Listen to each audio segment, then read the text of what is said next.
Welcome. My name is Christine, and this is part 3 of this series in the reading of Taylor Caldwell's book, No One Hears But Him.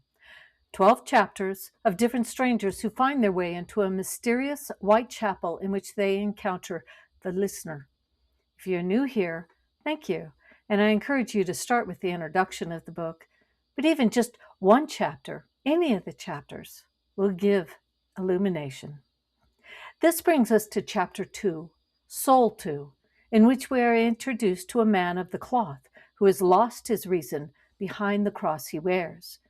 Instead of the love and compassion God wants us to practice, with Jesus as our prime example, he is instead taken over by his pride at leading a congregation of the wealthy and successful and finding them tiresome and over-emotional when they actually ask for compassion and prayers.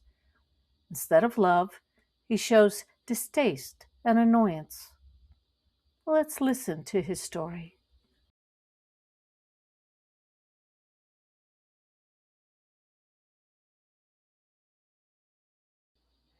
"Is that all you can tell me?" asked the desolate woman. "Oh, what is it you want me to say to you?" the man commented to himself. "Do you want old-fashioned and sentimental cant in which I don't believe, and which is absurd in these enlightened and sophisticated days? I am no parson, dear lady, full of soothing platitudes and maudlin aphorisms. I am a teacher, a leader, a guide to my congregation. Do you expect me to soothe you with evangelical hysteria, or invoke some tribal god? The Catholics are not the only ones who have gone in for aggiornamento. We have been evolving that since Luther. Now religion is intellectual and must appeal to the intellectual and to the modern reason." He, Dr. Edwin Pfeiffer, looked down from the top floor of the smooth and gleaming apartment house and saw the bright turbulence of the trees in the spring wind. That confounded sanctuary down there. He could see the red roof of the low white building in its masses of foliage and flowers, lovely red tulips, really, and all the golden forsythia and those bursts of lilacs and mock orange blossoms. A silly old hymn came to him from his childhood in his minister father's church, the old-time religion. He saw his father's parishioners, simple men and women, singing heartily and fervently, men in their Sunday suits, the women in cheap cotton dresses and hatted and gloved. They loved the foolish and passionate old hymns which appealed to the emotions and not the mind. But after all, they were emotional people who believed simply and accepted things simply and had a wholesome fear of the devil and all his works. Dr. Pfeiffer sighed and smiled. Yes, they accepted all things, including their hard lot, meekly. But their sons and daughters, thank heaven, believed in the perfectibility of man's nature and in changing society to fit new wants and demands in order to satisfy modern man's felt needs for comfort and satisfaction and some of the joys of the material world. Those poor, undemanding people of his father's day, they had nothing much of worldly pleasure and satisfaction except their religion, which, while teaching them ancient religious values, also kept them too industrious and too docile in the face of social injustices.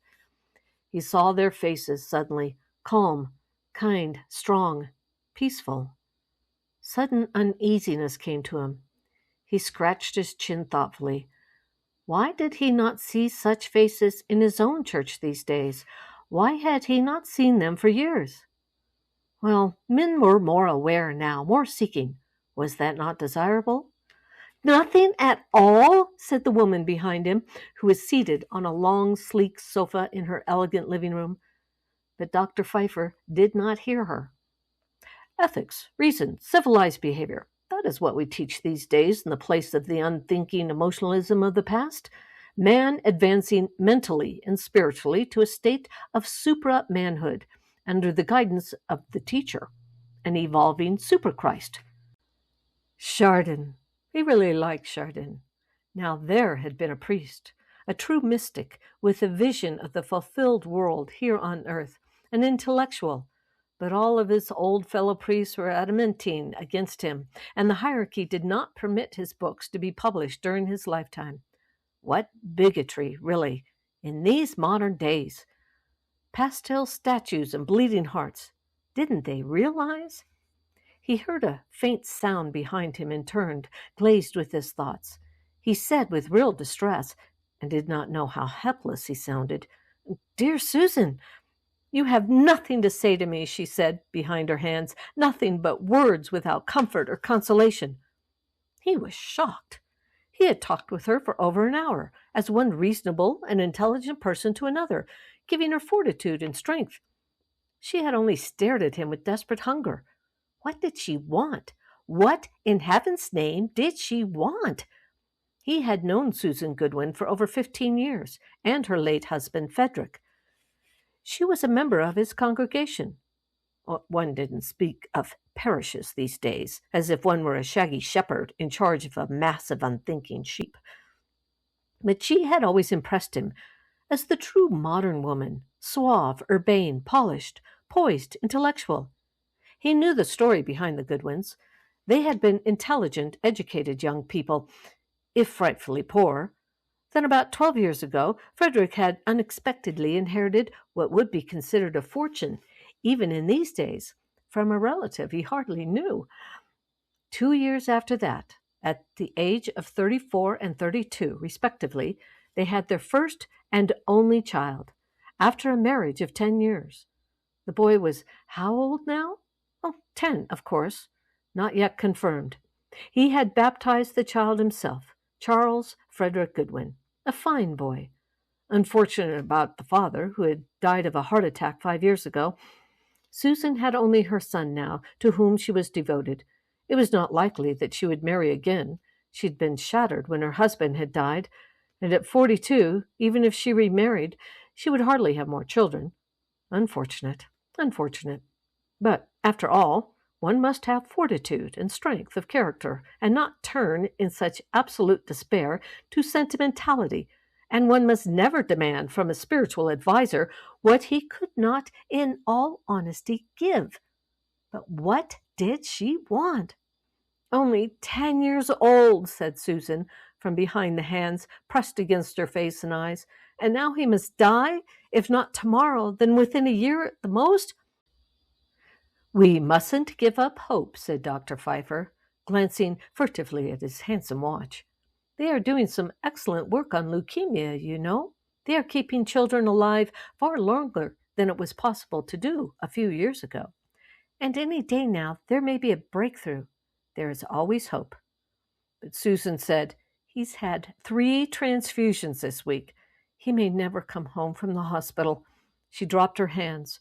Her face, her usually composed and faintly smiling face, was ravaged with grief and suffering, so that she seemed much older than her actual age. Her light chestnut hair was disordered, as if she had repeatedly plunged her fingers through it. Her slender body had taken on an appearance of emaciation since her childhood's disease had been diagnosed only a month ago, an acute case. But her eyes, and somehow this heartened the minister, were tearless. He did not detest unrestrained tears in the face of fate and before inexorable facts, but that was for peasants and not civilized ladies. He went to her and sat down beside her gravely, a tall and well-built man in a fine secular suit, with a florid and alert face and keen dark eyes and dark waving hair. It did not offend him too much when some young and irreverent people declared that he looked like a film star. He was proud of his sonorous voice and his presence. He said, "Susan, things have to be faced with courage, you know. There are some things that can't be wished away, no matter how desirable that would be. Fortitude, resignation. Resignation to my child's meaningless death?" Her blue eyes flared on him now with total anguish. "Why does he need to die? Why? Why?" "I don't know," said Dr. Pfeiffer with genuine distress. "These things happen all the time, unreasonable, inexplicable things. We can only face them as strong human beings, not permitting ourselves to dissolve into mindless despair. That isn't worthy of humanity. There isn't an hour that someone doesn't cry out, 'Why? Why?' Yes, why?" asked Susan. "I don't No, he repeated, feeling a flushed uneasiness again and a little pang of resentment at her childish demand. But one must be realistic. You don't know, said Susan, and the blue eyes were bitter. And you, a minister. He was vexed, but he was also full of pity. He wished for the first time that cant would come to him, and he could say it in honesty. It is all God's mysterious will, and his ways are not our ways, and some day we will understand, if not here, then beyond the grave. But he was an honest man. No more than anyone else did he really know what lay beyond the grave, if anything. The resurrection of Christ, of course, was only symbolic. The spirit of Christ, of course, had survived his death and had persisted through the ages, and it was to be hoped would always persist, just as the spirit of man, the reasonable, civilized, enlightened spirit, would survive through offspring into all future generations. One looked for immortality through one's children.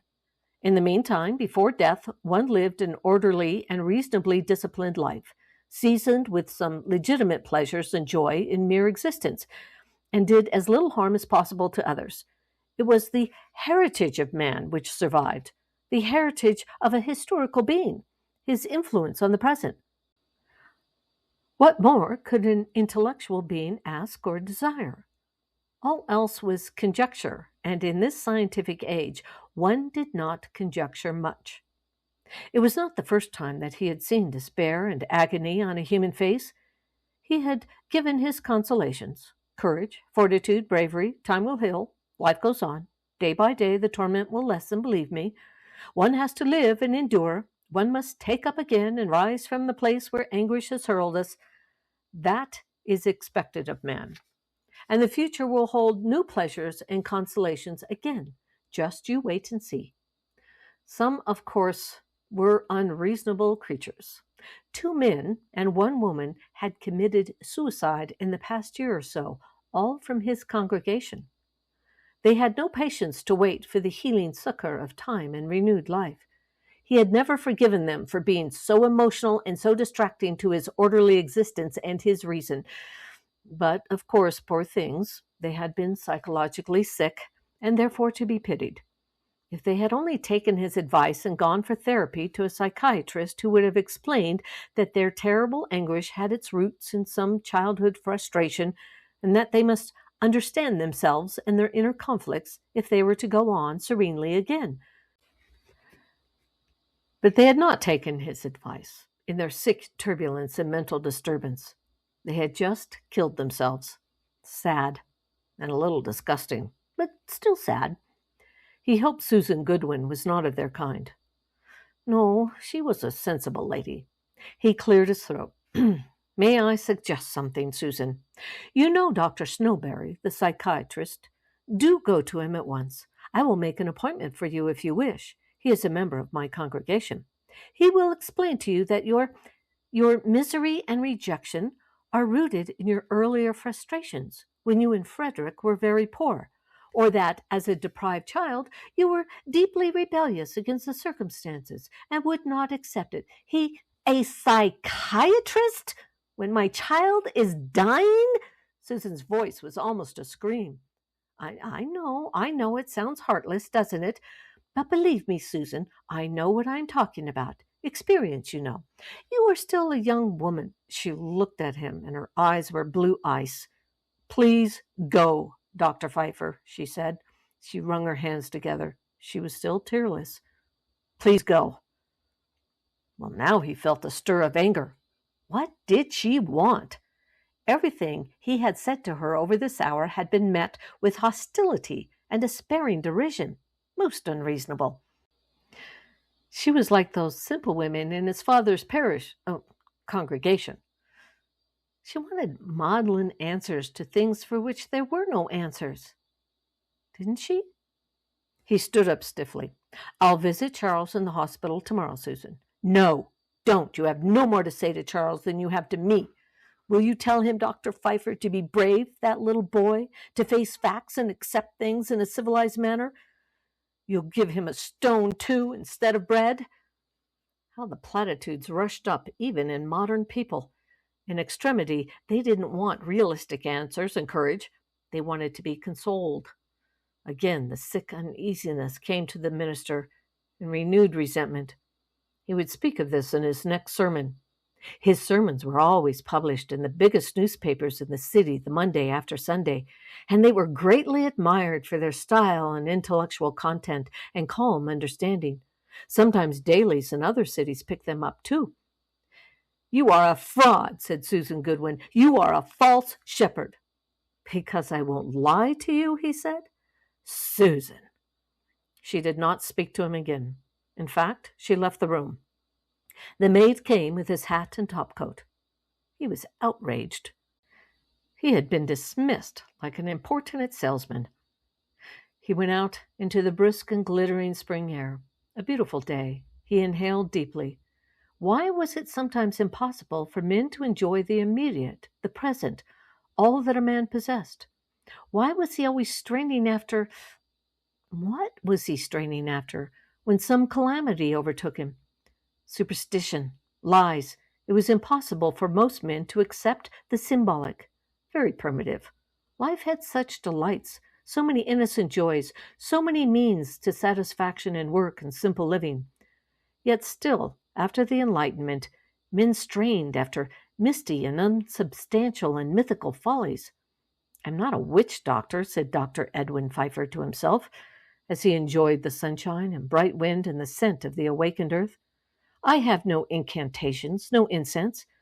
My duty as a minister is to preach disciplines and virtue and good sense to my congregation and fortitude. All else must be left to—" He looked at the great blue arch over the heaving riot of the city. To what? Of course there was the unknowable, the forever unknowable to man. And there were, of course, the parables of Jesus, tailored to a simple people in a simple time. But all was symbolic. Doctrine was well enough for the medieval age, but not for today. Of course, some ministers talked of divine authority and tradition. Divine authority was well enough in an atavistic era, but not today, not in the enlightened day. The scriptures were not superstition, of course, but they were only guidelines for civilized behavior. At worst, they were poetic myths. Man's fate was in the present. His destiny was in his children. The Protestant Reformation, in its true essence, was protest against obscurantism and absurd supernaturalism, protest against myths of the night and affirmation of the broad daylight of reason, protest against social injustices. Catholics spoke of grace, but what was grace except an awareness of daily duties and responsibility for one's fellow man and obedience to civil authority, and the need just to be a man? The day was so lovely that Dr. Pfeiffer did not go at once to the parking lot of the luxurious apartment house. He decided to walk a little. He was still resentful against Susan Goodwin. What did she want? His church was ready to give her everything. His beautiful, modern church with the symbolic cross rearing hugely over the modern steeple. The cross of life. One had to carry it with fortitude, accepting human existence. To lay it down and wail was unworthy of a man. Was not upright man enough the rational animal? Beauty is all we know, said Dr. Pfeiffer to himself, and in some peculiar fashion he was comforted. All we know, and all we need to know. Keats, yes. It was comforting in a way to know that we cannot know. If there was an imperative to know, how disorderly life would be, how distracting and tumultuous. Man would have no time left to do his duty in this world. He would be too involved in abstractions and vehemences and controversies. He would no longer be the one hero in this world. He would be caught up in the chaotic supernatural world, a sort of spiritualist. Madness, unreality. Why had Susan Goodwin been so hostile when he had mentioned Dr. Snowberry? A sick woman, a sad woman, and unfortunate too. Full of hostilities, aberrations. It was regrettable about little Charles, of course. He was only 10 and the only child, but such things happened. It was really too bad that Susan had told her boy that he would die soon. Cruel, cruel. She should have spared him that.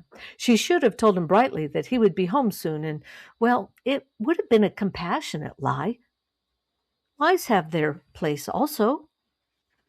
Lies. Lies. I told her only the truth, said Dr. Pfeiffer to himself. Why will not men accept the truth? And then, it was absurd. He thought of Pontius Pilate and his cynical remark, "What is truth?" The thought was so disturbing that he stopped and meditated. He saw gravel before him, a gravel path. Aimlessly he looked up. He was on a path leading to that confounded sanctuary. It was a scandal. Fundamentalism. A clergyman there howling about the old-time religion to the unfortunates, the churchless, who came running to him in their despair. He had signed a petition to have the sanctuary turned over to the city for the children, or a school. A scandal in this day and age. Who was the clergyman who lurked behind the blue curtain? A howler, a disgrace, a charlatan, a liar. What is truth? Said Pontius Pilate, and washed his hands. Well, said Dr. Pfeiffer to himself, I won't wash my hands. It's time for that screamer to be confronted and shamed. I'm tired of him and all that has been written about him. Supernaturalism, miracles. Disgusting. The refuge of people like Susan Goodwin, the people who will not face reality when reality was all that was. He saw his father's face, that simple face, and he felt a rush of pure rage. He was a little shocked by that rage. He had not thought himself so vulnerable to past indignities, past simplicities, past meek acceptances. And faith. He heard his father's voice. A mighty fortress is our God. He had never liked his father, actually. An unlearned man.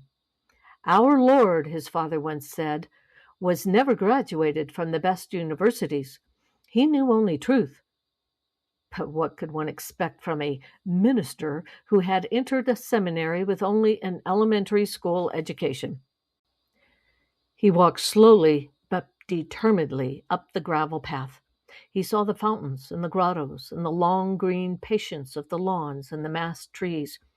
Beautiful, beautiful, he thought reluctantly. But why is it not used as a public park, or for senior citizens who could sit there on those marble benches and stare? Stare at what? At the end of their lives? Well, anyway, they could look at the flowers, couldn't they? And be happy that they had been given their knowledge to their children and their grandchildren. It was restful. Then he thought, I'm only 50. I'm not old. I don't stare at the ages. He stopped and wondered at the faint nausea in himself.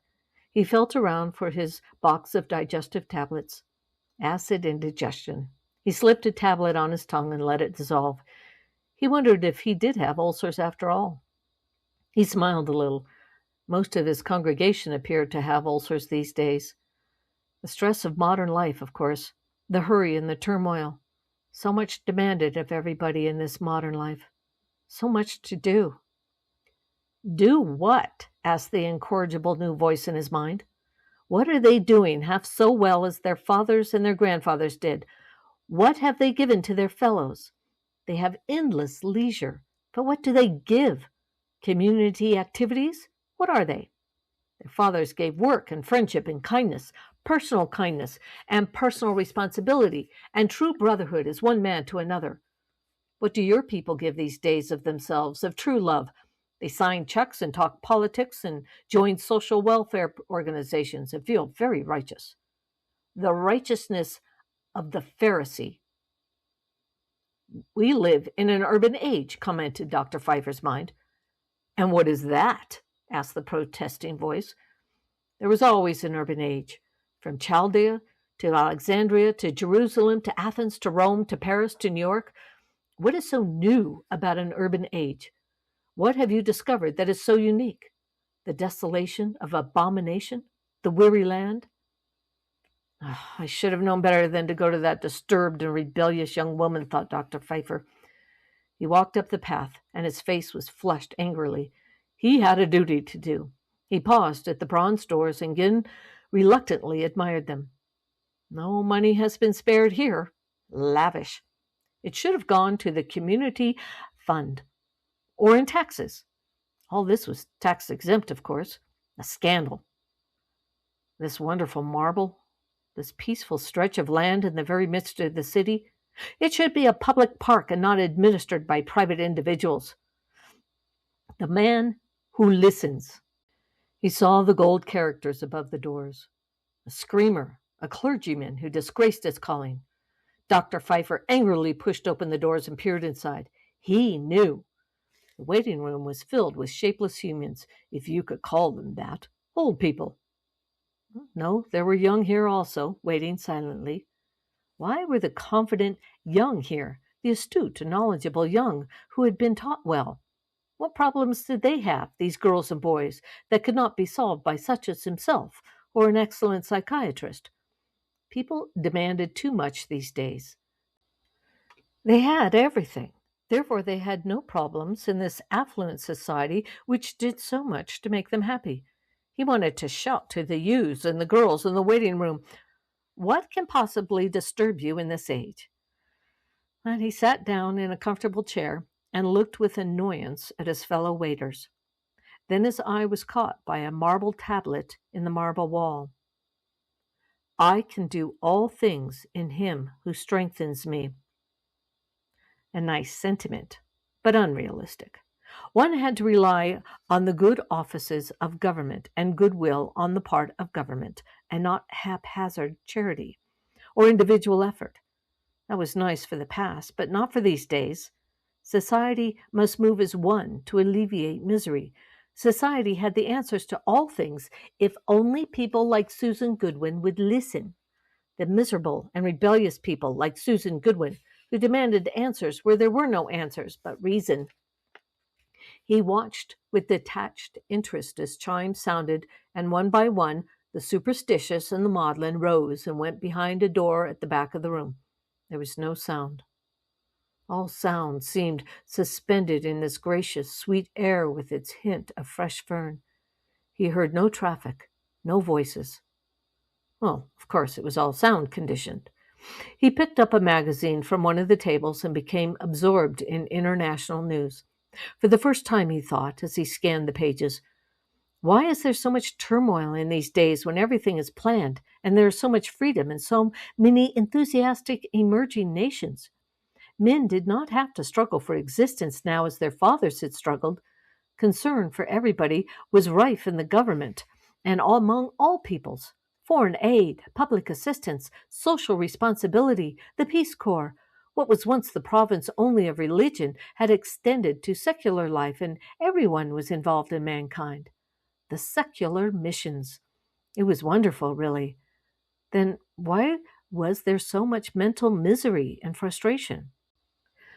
"We need," said Dr. Pfeiffer to himself, "a crash program for psychiatrists. International psychiatrists administering to the needs of all nations, not religious missions, which are old-fashioned and which do not meet the demands of modern society and modern truth." "What is truth?" said Pontius Pilate, and washed his hands. Dr. Pfeiffer suddenly saw the vast and polished spread of his congregation before him on Sunday mornings. Nice people, well-dressed, quiet, attentive, hushed and listening. People with folded hands, listening courteously to his lectures. People who contributed adequately to the various demands of organized charity. People who were interested in the works of the church. Were they? Those 3 suicides, the defections, the suddenly ironic eyes of the young people, the questioning eyes of the middle-aged and the old, the suddenly averted heads. Boredom? Oh, that was ridiculous. He was known for his stimulating sermons. No, lectures. There was always at least one reporter there for the local papers, and even the ones in distant cities. They wrote busily on their small pads. He had so much to give. "Do you?" asked the incorrigible voice. "What did you give today to Susan Goodwin?" "I gave her truth," he replied. "What is truth?" asked Pontius Pilate, and washed his hands. "I am no parson," he said. What are you? Asked the voice. I am a civilized and reasonable human being, acquainted with reality, he said. And what does that mean? Asked the voice. It means, he said to the terrible voice, charity. Oh, said the voice, do you not mean odium humani generis? He was horrified. Hatred for the human race? No, above all things, no. He loved reason and goodwill and good behavior and righteous conduct and enlightenment for everybody. Brotherhood. He detested disheveled emotions and superstition and obscurantism. All could be explained by what? Asked the voice. He heard his father's choir singing with deep passion. A mighty fortress is our God. No, simple faith, undemanding faith, childish faith, total faith. What other is there? Asked the voice. Damn Susan Goodwin! She had disturbed his thoughts, his reason, his discipline. He stood up, disgusted, prepared to leave. He heard a chiming, and he saw that he was alone. Therefore, the clergyman inside there had struck a bell for him. He was suddenly confused.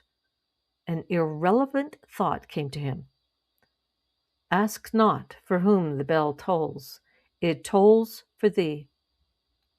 The sound of chimes seemed to be echoing himself, a somber and dolorous murmuring, and an ominous one full of reproach. You are a man without conviction, said the voice, and therefore you are impotent in the face of tragedy. You do not even know you, yourself, are tragic, you false shepherd. Never in all his 50 years had such a frightful voice come to him from the very depths of his... What? He had lived rightfully and virtuously. Why should there be this dreadful disturbance in him, this reproach? He was no sinner. Sinner. What an anachronistic word. There was no sin. Now a deeper rage came to him, revolted. His father had unendingly talked of sin. He felt hatred for his father. He said to himself, I always hated him, that ignorant man. He went to the far door and thrust it open with utmost anger. It closed behind him silently. He was not surprised at what he saw in this other room, for it had been described to him. But he glared furiously at the thick blue curtain that covered the tall, wide alcove. Howler, fundamentalist fool! He was an embarrassment to the clergy of the city. Dr. Pfeiffer went to the chair and stood behind it, clenching his hand over the back. I'm Dr. Edwin Pfeiffer, he said in a harsh but controlled voice. You probably can see me from a peephole or something, and it's possible you recognize me and know my church. I've come to have a decent man-to-man talk with you, a fellow clergyman, and ask you to stop this nonsense. Do you know what you are doing to your fellow clergymen? You are holding us up to ridicule and shame. Haven't you any self-respect at all? These aren't the dark ages, you know, and the days of circuit riders and holy rollers and evangelism. Most of us don't think much of the Council of Trent. You've heard of the Council of Trent, haven't you? He smiled with a cool sneer. The man behind the curtain did not answer. So he was embarrassed, was he? We no longer believe in sola scriptura, except as parables, to point to simple tale. And of course, we don't believe in the twin sources of truth, scripture and tradition. Not any longer. It's not that we denigrate the idea of divine authority. No. Rather, we believe that man has now so advanced intellectually that he can discard his mystical crutches and stand alone as a rational creature. I am not denying the divine source. That would be absurd.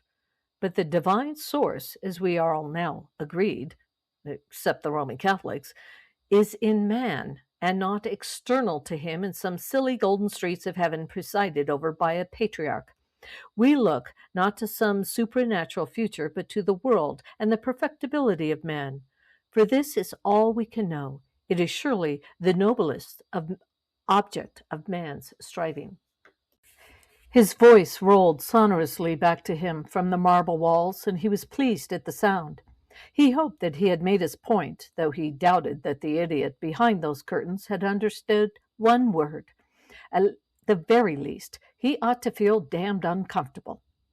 Again, the minister felt angry and affronted and outraged that he had even come to this place to confront the unlettered clergyman in this room. "I've heard a great deal about you. Do you know what you're doing? You are misleading the people. You deceive them with lying promises of what does not and cannot exist and never did.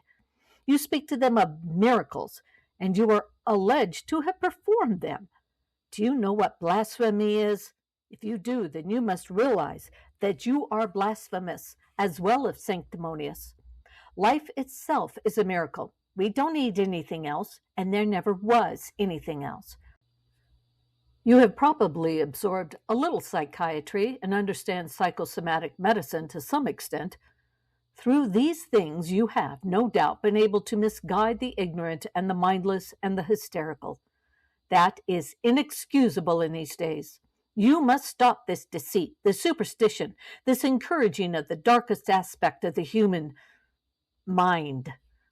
He heard himself speak with heat, and he reflected on what he had said so eloquently.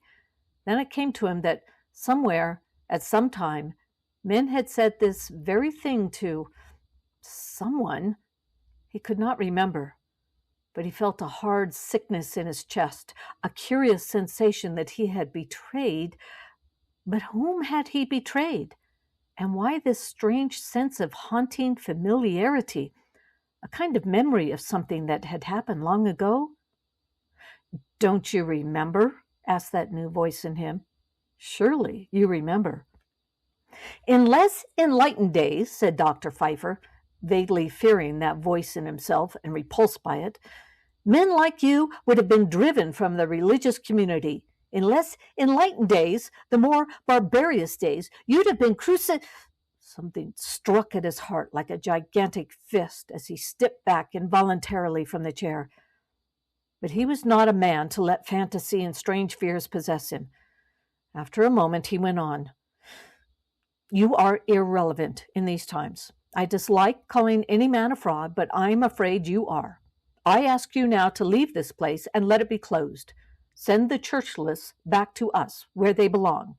Let them come to us if they are in need." "Such as Susan Goodwin?" asked the inner voice.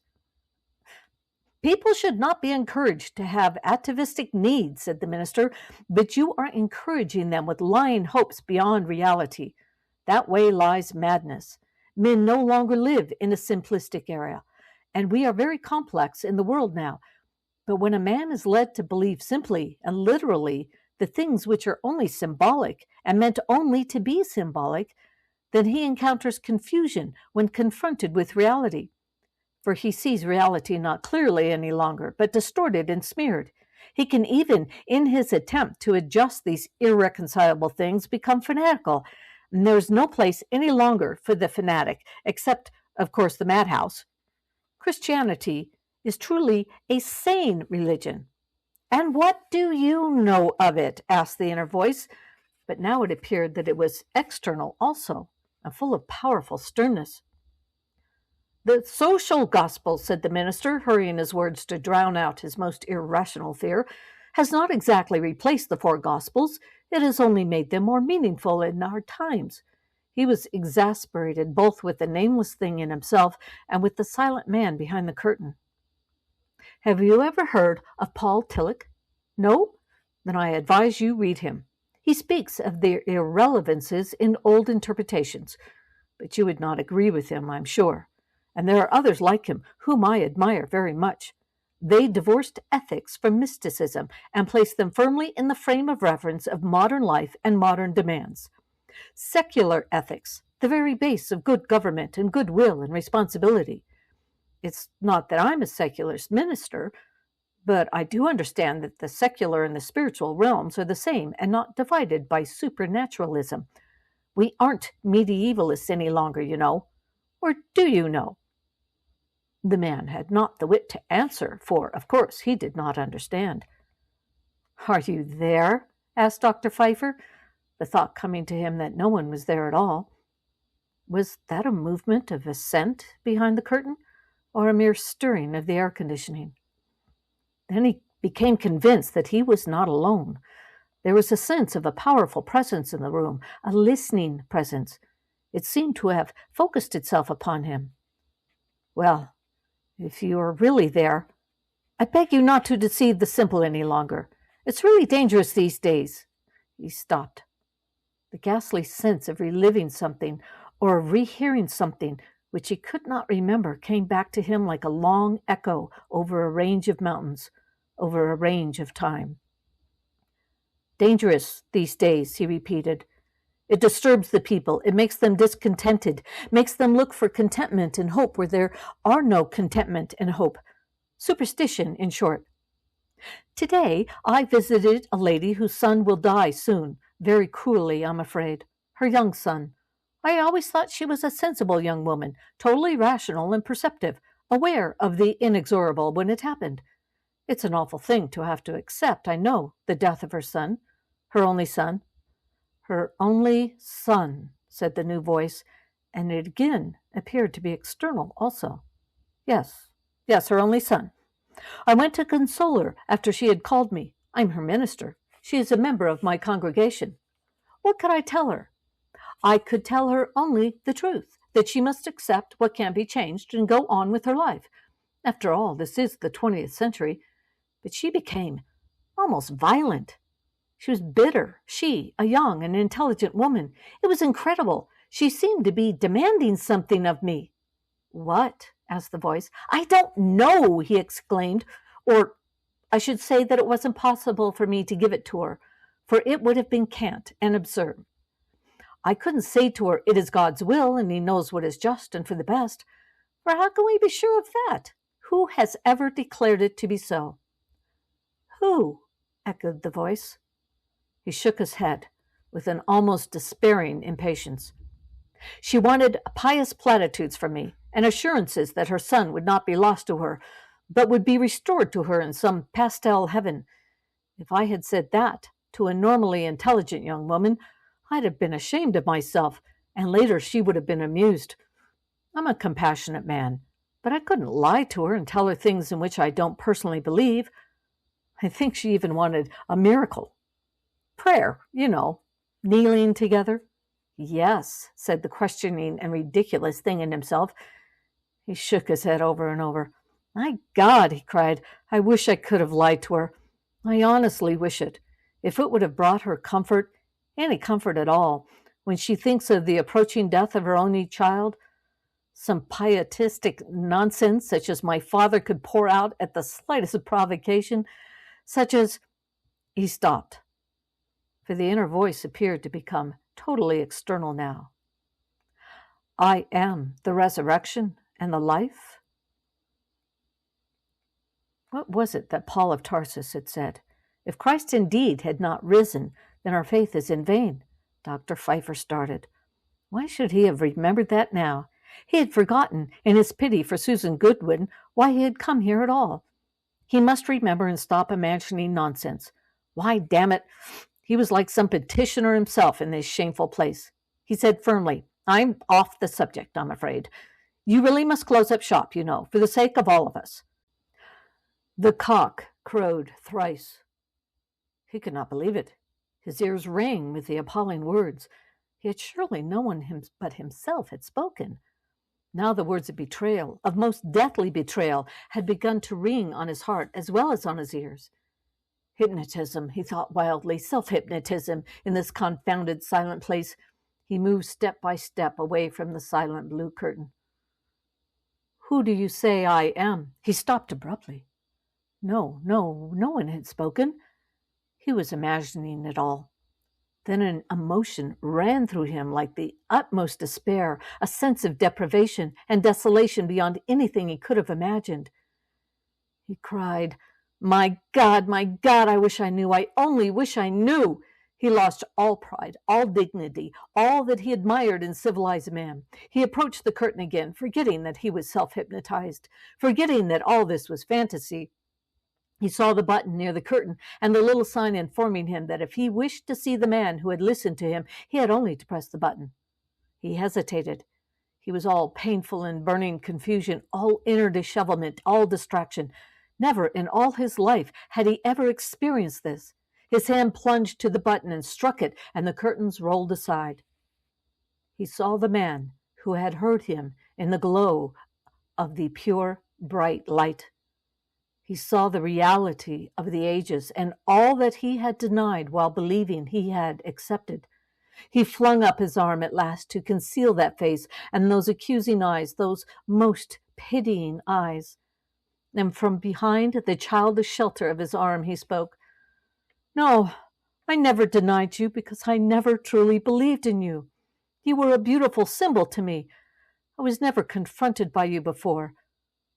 Was that because I never looked for you? Because I was convinced there was nothing to find but a code of ethics spoken in majestic language, but only a secular code and not a way of spiritual life?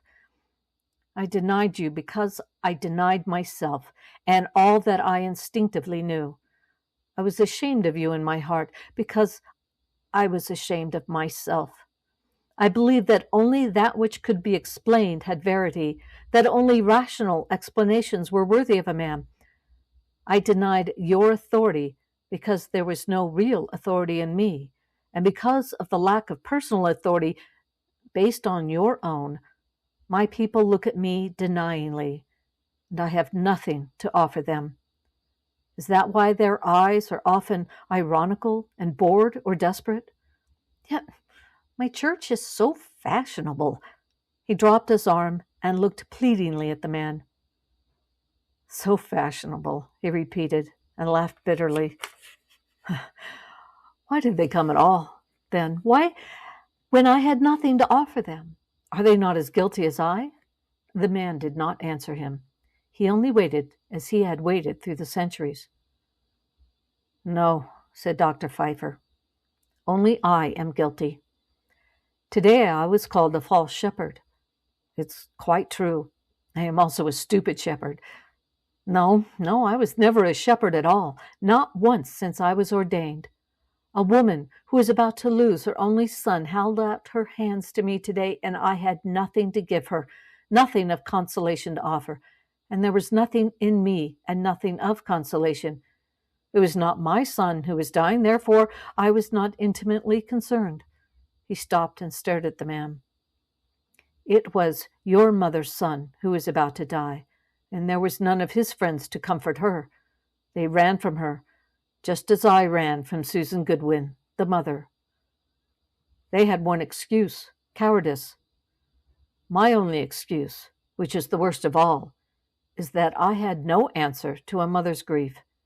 It is the very worst, for I had no faith, not even in a symbol. He went to the chair, for he felt exhausted. He sat down, and the man and himself regarded each other in a long silence. He said, I not only betrayed you, I betrayed my people and yours. I never once said, as Peter said, that you are the Lord. To me, you were a disembodied idea, a diffusion of goodwill and peace, a beautiful idea, but only an idea.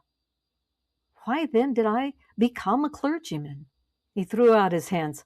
I don't know. Before God, I don't know. But I'm not the only one. So few of us know or are even aware that there is something we do not know. We are just guides, just leaders, just learned discussers, just erudite fools, theological fools who don't believe in theology and regard it as only an intellectual exercise. Prophets of Freud by God and prophets of fraud. We say we have the water of life, but our vats are dry, and we eulogize the dust. We speak only of the world and never question the stars, for the world is all we know, and all we want to know. Our little bright corner is enough for us, and there we can sit and talk our blasphemous and urbane nonsense and utter our words of peace in a world where there is no peace, and offer up well-rehearsed prayers which are empty of content, as we are empty of content. Who shall forgive us? The man regarded him gently. The minister said, Who can forgive us? There was such anguish in him, such total belief, and such sorrow. Yes, he said, though the cock crowed 3 times, you will forgive me. You have already forgiven me. I will take up the rod and the staff you gave me, but which I rejected. I will find the flock you entrusted to me, and I will bring them to you. I will say to them, here is the way, and the truth, and the life, for there is none other, world without end. For now I know. He slipped from the chair and knelt humbly before the man and bowed his head. There is a mother waiting whose son is going to die. Walk with me, and let me tell her your truth, that there is no death, that you are the everlasting life, and her son will be restored to her, as you were restored to your mother. He stood up and smiled at the man.